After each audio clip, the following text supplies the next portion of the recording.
Selamat pagi, senang sekali saya Rosmi Rahma kembali menjumpai Anda dalam program Redaksi 33. Kami akan menyajikan informasi penting untuk Anda dan berikut di antaranya. Kita awali Redaksi 33 edisi kali ini, bencana banjir di Kalimantan Selatan mengusik kepedulian warga Kalimantan Timur. Kelompok masyarakat dari Taruna Tanggap Bencana atau Tagana didukung Wakil Gubernur Hadi Mulyadi mengirimkan bantuan kepada korban yang membutuhkan. Berikut informasinya. Banjir besar menimpa Kalimantan Selatan, setidaknya ada 10 kabupaten kota terendam setelah hujan tak kunjung reda. Selama 3 hari turun menimpa provinsi itu.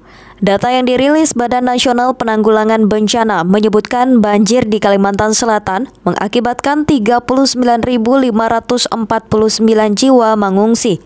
Banjir terjadi di Kabupaten Tapin, Kabupaten Banjar, Kota Banjarbaru, Kota Tanah Laut, Kota Banjarmasin, Kabupaten Hulu Sungai Tengah, Kabupaten Balangan, Kabupaten Tabalong, Kabupaten Hulu Sungai Selatan, dan Kabupaten Batolah. Prihatin dengan penderitaan warga Kalsel, Tagana bersama dengan Dinas Sosial Kaltim bergerak membantu. Didukung oleh organisasi perangkat daerah, akhirnya terkumpul sembako berupa 1 ton beras, mie instan, minyak goreng, serta pakaian, selimut dan alat pelindung diri berupa masker dan vitamin. Setidak-tidaknya bisa memberikan makanan siap saji kepada mereka dalam situasi yang sulit seperti ini. Tentu ini belum maksimal karena memang pemerintah pusat juga akan membantu. Tapi setidak-tidaknya ini bagian dari solidaritas bentuk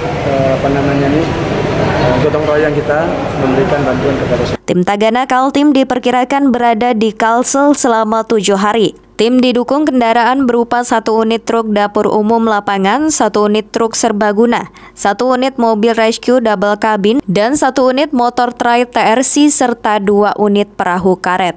Di bantuan sembako dari OPD lain, Pak. OPD ini siapa apa aja, Pak, yang membantu? Datanya ada sebenarnya, tinggal dipoto aja.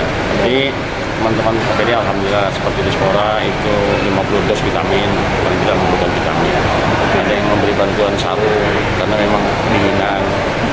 Yang kedua tentunya yang lebih utama itu kita membuka dapur umum nanti. Dapur umum itu ya sekali bisa masak bisa 10 dos bisa masuk. Di dapur kita besar dapur umum. Dan ada juga dari masyarakat membantu, dari komunitas Pasar Rahmat, komunitas Pasar Pagi itu yang bantuan bungkus nasi. Macam-macam bantuan ini dibawa semua di mobil. Kalau yang ini kan bungkus bantuan wagub yang di mobil. Mudah-mudahan ini kan 7 hari aja estimasinya nih. 7 hari. Jadi pemberangkatan itu gitu di darat, begitu buntu ya stop situ bikin dapur. Kalau itu masih bisa dilewati oleh kendaraan bermotor, kami distribusi nasinya pakai motor. Bencana banjir di Kalimantan Selatan mendapat perhatian dari Presiden Joko Widodo dengan mendatangi langsung lokasi banjir dan menemui korban. Banjir di Kalimantan Selatan tidak pernah terjadi sebelumnya dan banyak yang menuding semua terjadi karena sudah rusaknya lingkungan. Tim Kaltim TV, Hardin melaporkan.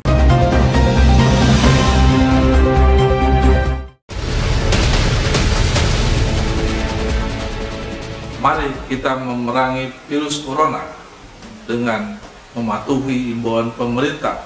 Stay at home.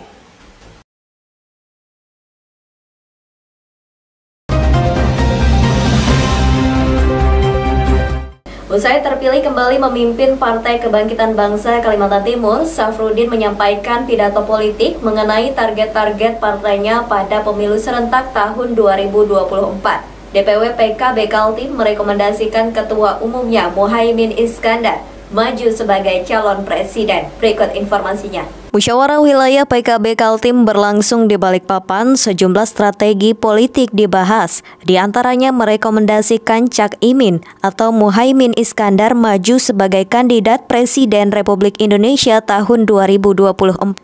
Caimin adalah Ketua Umum Partai Kebangkitan Bangsa yang pada Pilpres 2019 lalu namanya sempat muncul sebagai kandidat calon wakil presiden. Selain merekomendasikan Cak Imin, PKB Kaltim juga bertekad membawa partai itu meraih kejayaan pada pemilu 2024, yakni mampu mengirim wakilnya sebagai anggota DPR RI, serta menambah raihan kursi kadernya sebagai wakil rakyat di DPRD provinsi maupun kabupaten kota. Syafruddin mengatakan kalau ikhtiar itu gagal terrealisasi, maka siap mundur menjadi Ketua DPW PKB Kaltim. Pada pemilu legislatif tahun 2019, PKB berhasil meningkatkan perolehan kursi di legislatif. Untuk DPRD Kaltim meraih 5 kursi, sedangkan di kabupaten dan kota terdapat 4 kadernya menduduki unsur pimpinan DPRD. Syafruddin mengatakan dia menunjukkan komitmen dan bersedia mundur jika tidak mampu mencapai target. Gagal mengirim kader terbaiknya ke DPR RI, saya akan mundur. Tidak lagi bersedia menjadi ketua PKB Kalimantan Timur. Apakah saya atau apakah ada kader yang lain, itu nanti biar rakyat yang menentukan. Ini adalah bagian komitmen saya, atau saya sebagai contoh kepada ketua-ketua DPC, bahwa bagi ketua DPC yang gagal, maka harus dikasih sanksi. Bagi ketua DPC yang berprestasi, maka kita akan kasih reward. Karena itu, ke depan ketua DPC yang tidak bisa menambah perolehan kursinya, maka siap-siap aja untuk diganti. Untuk memberikan contoh kepada para ketua cabang di kabupaten kota, jika tidak mampu memimpin sebaiknya mundur.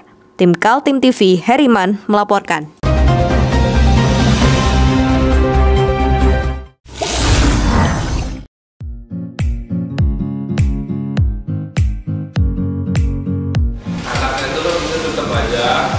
Cara mudah beriklan digital di Kaltim TV.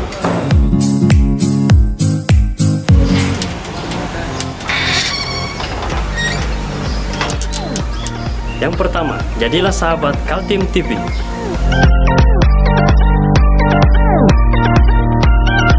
Dengan Rp1.000.000, para sahabat mendapat 20 kali tayang di slot berita kamu.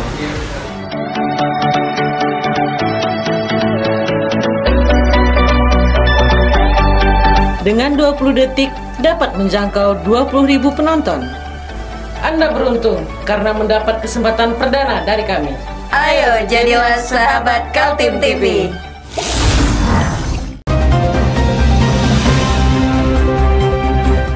Seorang pemuda bernama Muhammad Al-Fayed hilang setelah menyebur ke Sungai Mahakam.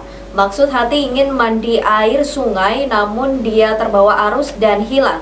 Tim SAR gabungan bersama warga sekitar berusaha mencari, namun sampai malam hari belum ditemukan. Lagi-lagi kasus orang hilang di Sungai Mahakam. Kali ini menimpa seorang pemuda berusia 19 tahun Muhammad Al-Fayed, warga Jalan Budiman, Karangasem Ilir, Sungai Kunjang, Samarinda. Keterangan yang diterima dari Kantor Pencarian dan Pertolongan Kelas A Balikpapan menyebutkan, Al-Fayed pada Senin sore itu dibawa di tepi sungai di kawasan Komplek Ruko Mahakam Square, Jalan Untung Suropati, Samarinda. Dia tidak sendiri, tapi bersama rekan-rekannya sebaya yaitu Pendi, Hendra, Dodi, dan Ari. Cerita teman-temannya, Al-Fayed tiba-tiba saja mengutarakan niatnya berenang di sungai. Rekan-rekan mereka sudah mengingatkan tidak usah berenang karena melihat arus yang cukup deras. Tapi akhirnya Al-Fayed tidak menghiraukan dan langsung nyebur ke sungai. Waktu itu teman-temannya masih melihat Al-Fayed terbawa arus hingga di bawah jembatan Kembar Mahakam. Namun kemudian menghilang dari pandangan mata sehingga mereka berusaha mencari menggunakan perahu, tapi tidak ditemukan. Dari laporan itu, tim SAR gabungan langsung turun ke lokasi kejadian malam itu juga. Mereka berusaha menyusuri lokasi jatuhnya Al-Fayed. Namun sampai malam hari belum ditemukan. Malam kita menindaklanjuti laporan yang kita terima. Nanti kita akan merapat ke Makopol Air terlebih dahulu. Nanti kita akan menyesuaikan di lapangan apa kita posko di Mako atau di tempat lain karena kondisi titik jatuhnya korban di Mahakam. Tim Kaltim TV melaporkan.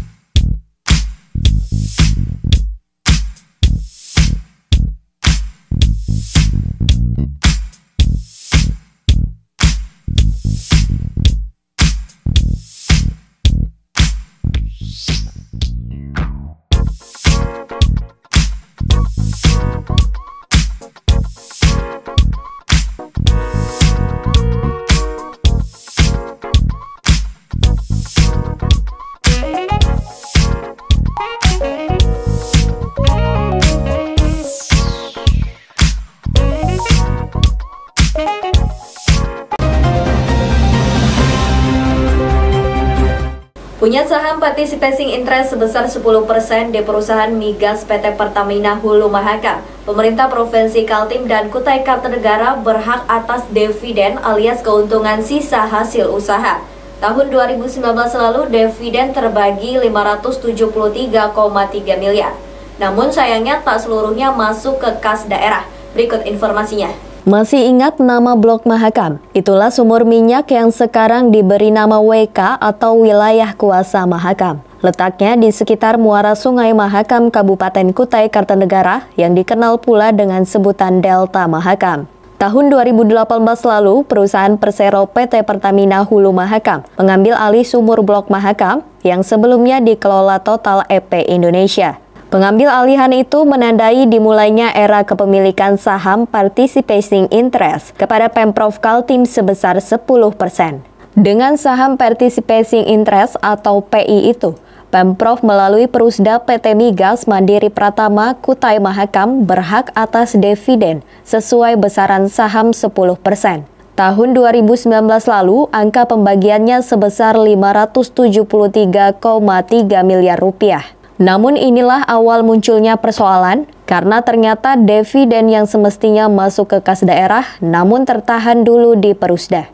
Dari Perusda itu kemudian hasil keuntungan dibagi-bagi sesuai kesepakatan Pemprov Kaltim sebesar 66,5% dan Kutai Kartanegara melalui PT Mahakam Gerbang Raja Migas sebesar 33,5%.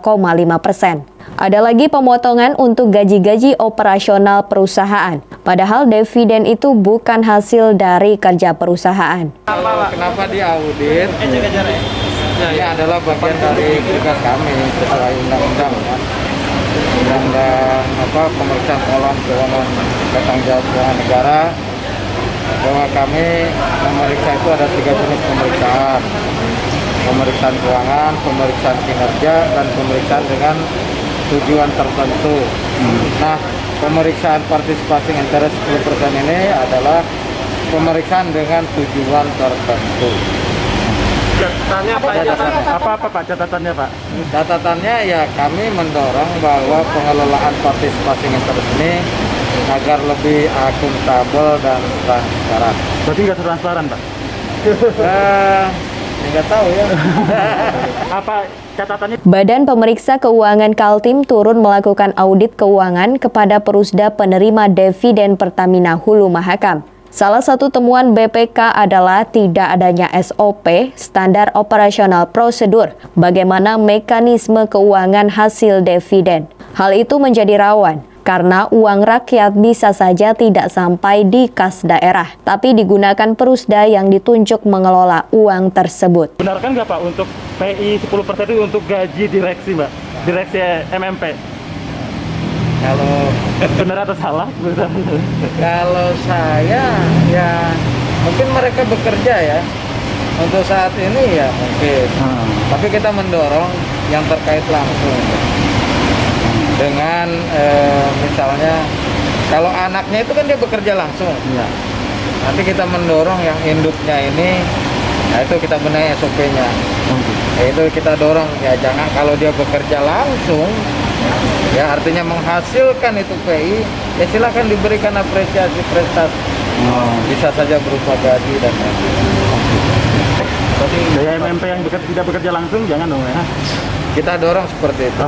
Ya, karena masa sih orang tidak bekerja diterima uang. Ya itu ini kita. Tapi ada indikasi. Gubernur Kaltim Isra Nur mengapresiasi hasil audit dari BPK. Rekomendasi dari BPK diakuinya menjadi rujukan untuk membuat keputusan yang tepat menyangkut mekanisme pengelolaan keuangan hasil dividen. Tim Kaltim TV, Hardin melaporkan.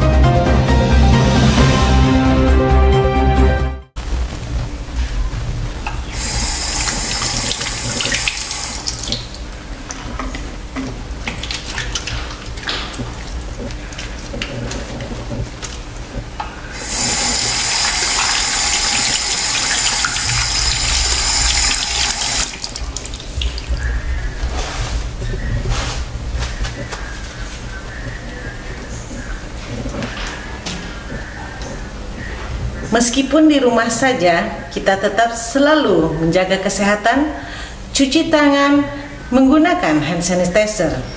Ingat, mulailah dari diri sendiri.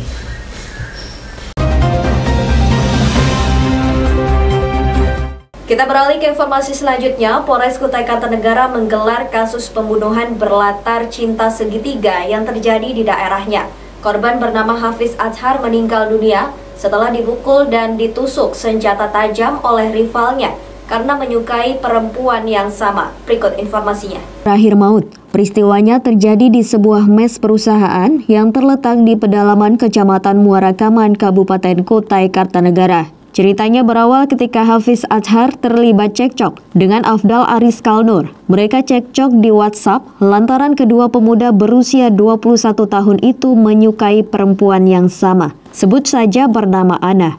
Berdasarkan keterangan kepolisian, cekcok kedua pemuda dimulai saat Hafiz Azhar mengirim pesan WhatsApp kepada Afdal agar meninggalkan mes tempat Ana. Pesan itu disertai ancaman, jika tidak meninggalkan Ana, dia akan datang mengeroyoknya. Ancaman itu direspon Afdal. Dia segera mengontak ayahnya bernama Samsul dan kemudian datang di mes tempat tinggal Ana. Ternyata di sana juga muncul Hafiz, yang berbuntut terjadi cekcok dan berakhir perkelahian. Hafiz mendapat serangan pemukulan dan penikaman oleh Afdal dan ayahnya. Tubuh Hafiz terluka kena tusukan dan sempat dibawa ke Rumah Sakit Dayaku Raja Kota Bangun sebelum meninggal dunia. Sementara Afdal dan Samsul ayahnya lari ke dalam hutan Muara Kaman Kukar. Hilap. Kok bisa hilap bawa senjata, Pak? Itu bawa senjata, memang setiap malam saya bawa. Artinya Mas memang sering bawa senjata setiap kali mau keluar rumah? Keluar malam. Nah, Mas bisa ceritakan kenapa sih tiba-tiba Mas pengen menghabisi nyawa korban? Ya, sudah habis kesabaran. Karena apa tuh Mas? Habisan ini? Sering pengen dikeroyok. Sering diancam ya? Iya. Yang terakhir tuh pas di chat itu dia bilang apa sih?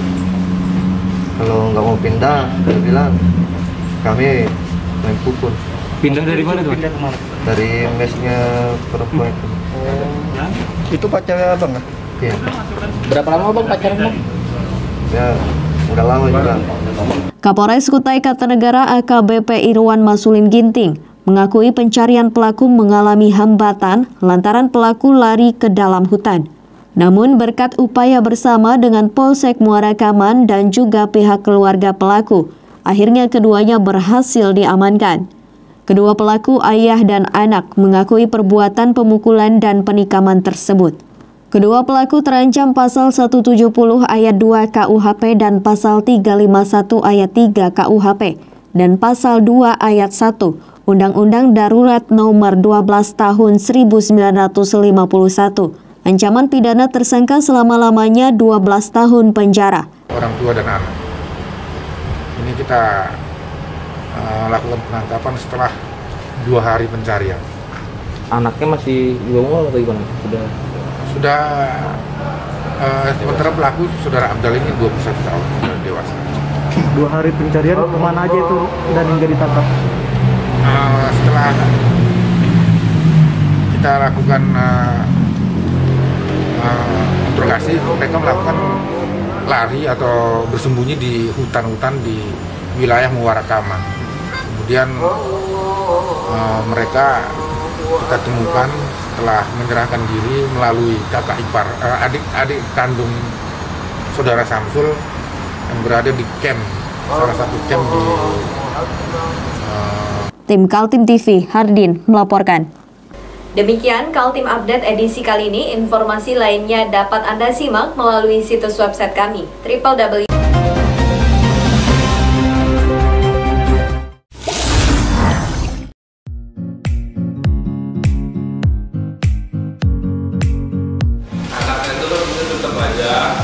Cara mudah beriklan digital di Kaltim TV.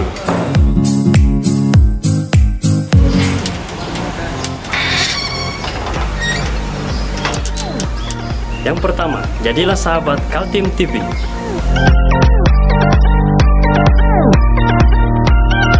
Dengan Rp1.000.000, para sahabat mendapat 20 kali tayang di slot berita kamu.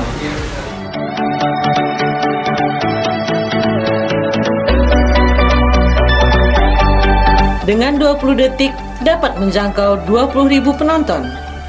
Anda beruntung karena mendapat kesempatan perdana dari kami. Ayo jadilah sahabat Kaltim TV.